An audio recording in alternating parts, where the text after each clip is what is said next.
Saat keluar, Anna terkejut melihat sahabatnya dianiaya 4 pria. Dia segera merekam kejadian itu, namun tak disangka para pelaku malah melempar temannya ke jurang. Teriakan Anna memicu perhatian mereka. Sadar ada saksi dan kamera, para penjahat itu langsung mengejarnya. Anna pun terpaksa lari sekuat tenaga demi menyelamatkan diri. Dia tahu akan tertangkap, jadi dia segera kembali ke kamp mengambil tas untuk memanjat demi mengelabui penjahat. Tak lama, para penjahat memojokkannya di bawah tebing. Demi selamat, Anna terpaksa memanjat tebing tinggi tanpa alat. Salah satu penjahat ikut memanjat demi mengambil bukti kejahatan di tangan Anna. Jika Anna lolos, mereka pasti dipenjara. Karena kuat, penjahat itu cepat menyusul. Tapi Anna menginjak tangannya hingga dia nyaris jatuh. Namun penjahat itu terus mengejar. Dan saat dia berusaha meraih Anna, kamera bukti kejahatan ikut tertarik keluar. Anna segera mengosongkan tasnya. Sementara itu, si penjahat nyaris jatuh ke jurang dalam. Anna mengambil kamera lalu lanjut mendaki. Namun, penjahat itu bangkit lagi dan mencoba menariknya.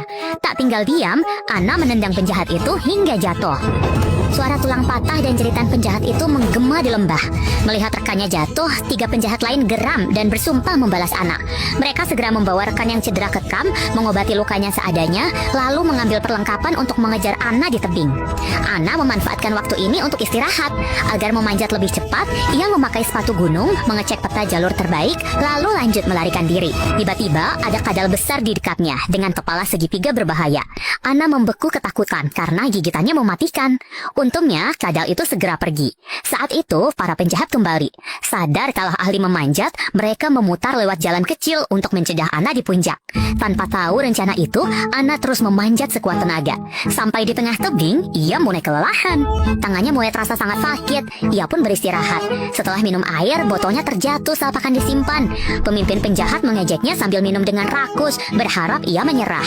Namun Anna tak terpengaruh. Ia mengoleskan bubuk anti selip lalu lanjut memanjat. Meski berbahaya, ia terus bertahan demi keadilan bagi sahabatnya. Tiba-tiba, di depannya menjauh tebing licin tanpa pegangan. Saat bingung, ia melihat alat panjat bekas pendaki lain. Ia merapat ke tebing dan mencoba meraih tali gantung, tapi jaraknya masih jauh. Ia pun mendapat ide. Ia melepas ransel, lalu membentuk kawat tasnya menjadi pengait sederhana.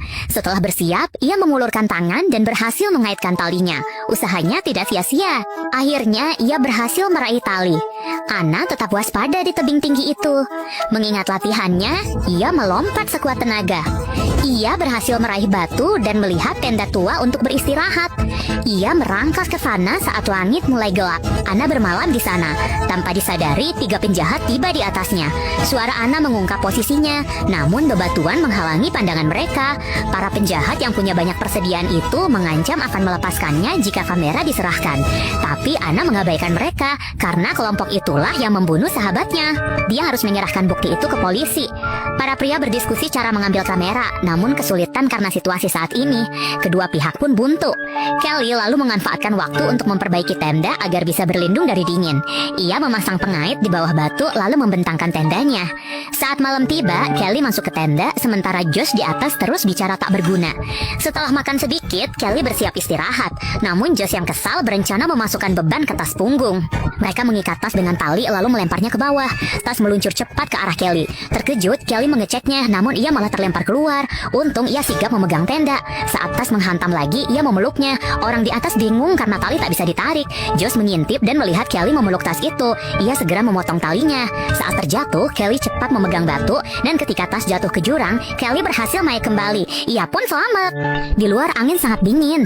Usai cek tenda, Kelly masuk lalu tertidur. Tapi suara aneh membangunkannya. Saat menyimak, Jack muncul bawa pisau dan merobek tenda, memaksa Kelly serahkan kamera. Kelly coba kabur tapi ditarik Jack. Saat Jack menggeledah kamera, Kelly menusuknya pakai pasak tenda. Kelly merebut pisau itu, namun Jack menariknya keluar tenda. Keduanya tergantung. George di atas hanya mendengar teriakan tanpa tahu situasinya.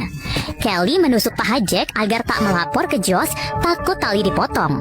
Jack pun meminta ditarik ke atas. Saat berhasil naik, Xiaoshu menarik rambut Kelly. Kelly terpaksa memotong rambutnya demi selamat, lalu jatuh di samping tenda dan menangkapnya. Namun, tenda itu nyaris runtuh.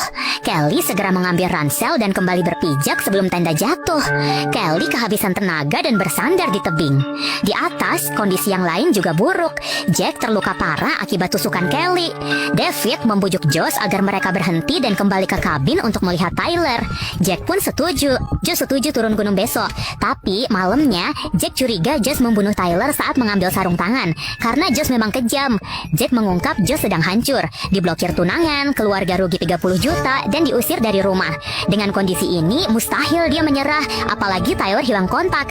Jika dugaannya benar, Josh memegang ponsel Tyler. Jack berharap David memeriksanya. Jika benar, Josh tak peduli pada mereka. Saat David mendekat, Josh bangkit menahannya. Josh pura-pura tak dengar dan bilang, setelah Kelly diurus, semua aman atau tak ada yang bisa pergi. Si Cacap dan si pengecut itu pun terpaksa patuh. Malamnya, saat Jack hendak buang air, Josh muncul dan memukul kepalanya dengan palu, hingga Jack jatuh ke jurang. Kelly terkejut.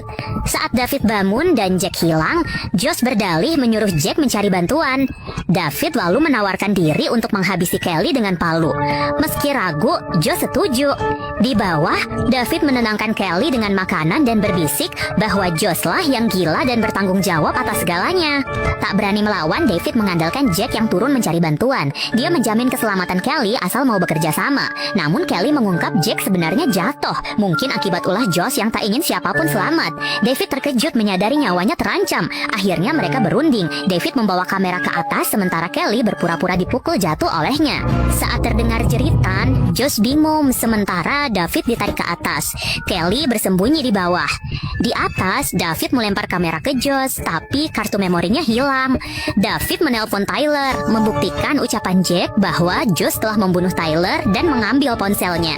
Mereka berkelahi, namun David kalah telak. Josh mengikat David, menyiramnya dengan alkohol, lalu membakarnya hidup-hidup. Melihat David jatuh terbakar, Kelly terkejut sekaligus marah, namun tak berdaya saat David memutus tali lalu jatuh. Josh pun menghabiskan minumannya dan bersiap mengakhiri ini. Sadar bahaya, Kelly memanjat untuk mengambil pisaunya dan melihat seekor ular. Setelah Josh turun, mereka langsung bertarung. Karena terbiasa berkelahi, Josh cepat menaklukkan Kelly dan memaksanya menyerahkan kartu memori. Terdesak, Kelly berbohong soal lokasi kartu. Saat Josh memeriksa, tangannya digigit ular. Marah, Josh hendak membunuh Kelly.